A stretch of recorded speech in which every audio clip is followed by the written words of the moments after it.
Daniel had always been skeptical of anything that couldn't be explained by science. To him, the idea of psychics, prophecies, and supernatural forces was nothing more than a fantasy people clung to when they were desperate. But little did he know, he was about to experience something that would change his life forever. It all started when his old college friend Kevin decided to visit a well-known psychic. Kevin had always been fascinated by the spiritual world, constantly seeking guidance from unseen forces. One day, without telling Daniel, Kevin brought a photograph of him to the psychic, curious to see if there was any insight to be gained about his friend's future. As Kevin handed the picture to the psychic, a frail elderly woman with piercing blue eyes, she studied it intently. Her expression changed from neutral to serious in a matter of seconds. She traced the edges of the photo with her fingers, as if she could feel something beyond the paper. Then she took a deep breath and spoke. "This man," she whispered, "he is standing at the edge of his destiny, but he does not see it yet." Kevin leaned in, intrigued. "What do you mean?" The psychic continued, her voice steady but filled with urgency. "He has been chosen for something greater, but he is blind to the signs. If he does not open his heart, he will miss what is meant for him." Kevin frowned. "Chosen for what?" The psychic closed her eyes, as if searching for the right words. "There is a storm coming in his life, a test that will shake his very soul. But God has a message for him, a warning. He must listen, or he will lose everything." Kevin felt a chill run down his spine. The old woman's words were not vague riddles. They carried a weight, a sense of inevitability. He knew Daniel wouldn't believe any of this, but he also couldn't ignore what he had just heard. When Kevin met up with Daniel the next day, he hesitated before bringing it up. "Listen, I know you don't believe in this stuff, but I need to tell you something." Daniel raised an eyebrow, sipping his coffee. "Let me guess. You went to another psychic." Kevin nodded. "Yeah, and I took your picture with me." Daniel chuckled, shaking his head. "Of course you did. And what did she say? That I'm secretly a prince of some lost kingdom?" "No," Kevin said, his tone serious. "She said you're about to go through something that will change your life forever. And if you don't pay attention, you'll lose everything." The laughter died on Daniel's lips. For some reason, those words unsettled him. "That's ridiculous," he muttered. But the doubt had already planted itself in his mind. The signs began. A week passed, and Daniel tried to forget about the psychic's words. But strange things started happening. First, he lost his job unexpectedly. One day, he was working late at the office, and the next, his boss called him in and handed him a termination letter. Budget cuts, they said. It didn't make sense. He had been one of the best employees. Then his longtime girlfriend, Sarah, ended their relationship out of nowhere. "I feel like you're lost," she told him. "Like you're meant to do something, but you're not seeing it." Daniel was devastated. Everything was falling apart.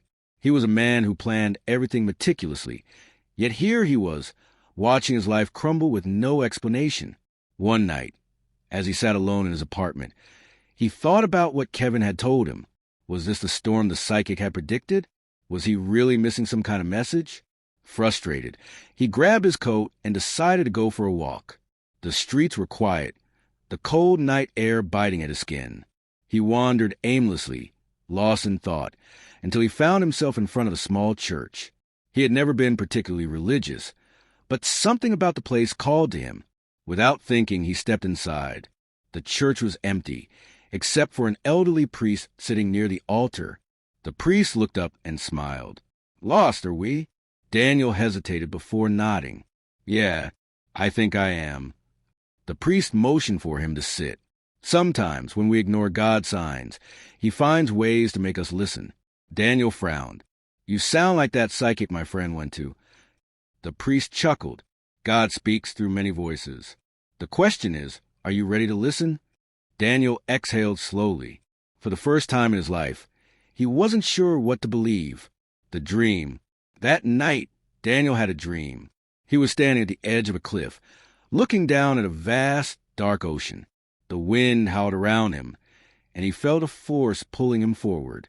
Then a voice echoed in the air, a voice deep and powerful. "You've been called." Daniel turned, but there was no one there. "Call for what?" he shouted. "To walk the path that has been set for you." "I don't understand," Daniel said, fear creeping into his voice. The voice grew softer. "You will, but first you must let go." Suddenly, the ground beneath Daniel crumbled, and he was falling into the darkness below. He gasped awake, his heart pounding. The psychic's words, the priest's advice, the dream, it was all connected. But what did it mean? As he sat in the darkness of his room, one thing was clear. This was not a coincidence. Daniel couldn't shake the feeling that something greater was at play. His job was gone. His relationship had ended. And now, dreams of a mysterious voice haunted him, urging him to walk a path he couldn't yet see. He had never believed in signs, but what if this was real? What if everything crumbling around him was part of something bigger? Determined to clear his mind, Daniel decided to visit Kevin. Maybe his friend, who believed in the unseen, could make sense of what was happening. As soon as Kevin opened the door, he could tell something was different. Daniel looked exhausted, like a man who had been carrying a burden too heavy for one person. "You okay?" Kevin asked, stepping aside to let him in. "I don't know," Daniel admitted. "You remember what the psychic said? About a storm coming?" Kevin nodded, his face serious. "Well, it's here," Daniel said bitterly. "I lost my job. Sarah left me, and I keep having this dream, this voice telling me I need to follow some path." Kevin sat down, rubbing his chin. "Maybe this is your wake-up call. Maybe you weren't meant to stay in that job. Maybe Sarah wasn't the one." Daniel let out a humorless laugh. "That's a lot of maybes." Kevin leaned forward. "Listen, I know you think all this is nonsense, but if everything in your life is falling apart at the same time, maybe it's because you were never meant to have those things in the first place. Maybe God is pushing you towards something greater." Daniel sighed. "But what? What am I supposed to do?" Kevin hesitated before speaking. "The psychic didn't just say a storm was coming. She also said you had a purpose. Maybe it's time to find out what that is." The unexpected letter. The next day, Daniel woke up to the sound of his phone buzzing. A message from an unknown number flashed on the screen. "Check your mailbox. It's time." A chill ran down his spine. Who sent this? And what did they mean by "it's time"? Cautiously, he stepped outside and opened his mailbox. Inside, there was a single envelope with no return address. He opened it with shaky hands, revealing a handwritten note. "You are meant for more. Stop running. Go where the voice leads you." Daniel's breath hitched. How did someone know about the voice? About his dreams? His mind raced, searching for an explanation. Was Kevin playing a prank on him? Was the psychic somehow behind this? But deep down, he knew the truth. This was real. The road to nowhere. That night, Daniel sat on his bed, staring at the note.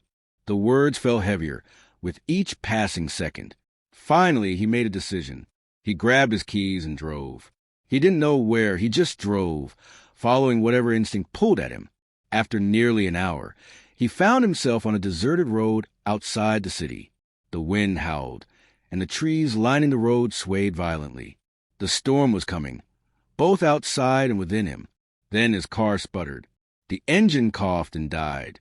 "No, no, no," he muttered, gripping the wheel. He tried the ignition, but nothing.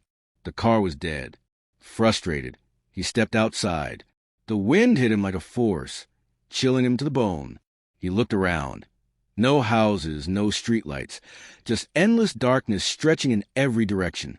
Then out of the corner of his eye, he saw something, a figure, standing in the middle of the road. Daniel's heart pounded. "Hello," he called out. No response. He took a cautious step forward, but the figure didn't move. It was tall, draped in a dark cloak, and though its face was hidden, Daniel felt its gaze piercing through him. And then it spoke. "You are not lost. You are being led." Daniel swallowed hard. "Who are you?" The figure didn't answer. Instead, it pointed to the horizon, where the first streaks of dawn were breaking through the storm clouds. "Go," the figure said, "before it's too late." A gust of wind rushed past, and in an instant, the figure was gone. Daniel stood frozen, his mind screaming for logic, for reason. But there was none. Only the message remained. Go, before it's too late. A leap of faith. Daniel didn't know where he was going, but for the first time, he didn't resist. He started walking. The road stretched on, but with each step, something inside him shifted. The fear was still there, but so was something new, something stronger. Faith. For the first time in his life, Daniel chose to believe, not in psychics or fate, but in something greater, in the idea that maybe, just maybe, he was meant for more. As the storm raged behind him, Daniel kept walking toward the light, and somewhere, unseen but ever present, God watched over him. Daniel walked for what felt like hours. The storm had passed, but the wind still whispered through the trees, carrying a strange, almost sacred energy. Every step he took felt guided, like he was being pulled toward something unseen but inevitable. Then, as the first golden rays of dawn stretched across the sky, he saw it. A small, abandoned chapel stood at the end of the road. The wooden doors were slightly ajar, as if they had been left open just for him. His heart pounded. Is this where the voice has been leading me? Taking a deep breath, he stepped inside. The message from the past. The chapel was silent, dust dancing in the shaft of morning light. Rows of worn pews stood empty, and at the front, a single candle flickered near the altar. And then he saw it. A framed photograph sat on the altar. It was his picture, the same one Kevin had given to the psychic. Daniel's breath hitched. How was this here? Next to the picture was a folded piece of paper. Hands trembling, he picked it up and began to read. You were never lost, only asleep. Now you are awake. Now you are ready. Below the message was a signature. It was his father's name. Daniel's legs nearly gave out. His father had died 10 years ago. He had left no letters, no messages behind. And yet here it was, his handwriting, his words. A rush of memories flooded his mind.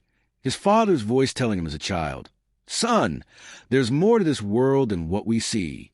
One day you'll understand. Tears welled in Daniel's eyes. The message wasn't from the psychic.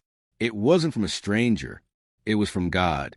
Through all the loss, the pain, the confusion, God had been speaking to him all along, breaking down the life he thought he needed, so he could finally see the one he was meant to live. And now he understood. A new purpose. Daniel fell to his knees in front of the altar, overcome with emotion. For the first time in his life, he surrendered. I'm listening, he whispered. Tell me where to go. And in that moment he felt it. A warmth, a presence, an unshakable peace settling into his soul. He wasn't lost. He was found. 1 year later. The man who had once relied only on logic, who had laughed at faith and destiny, had now become a messenger himself. Daniel had dedicated his life to helping others see what he had been blind to.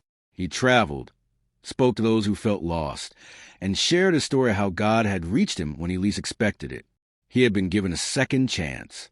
And now, he was giving that hope to others. One day, after a talk at a small church, an elderly woman approached him. You remind me of someone, she said with a smile. Who? Daniel asked. She placed a hand over his. A psychic I once knew. She told me that one day, a man would walk into the light and help others find their way.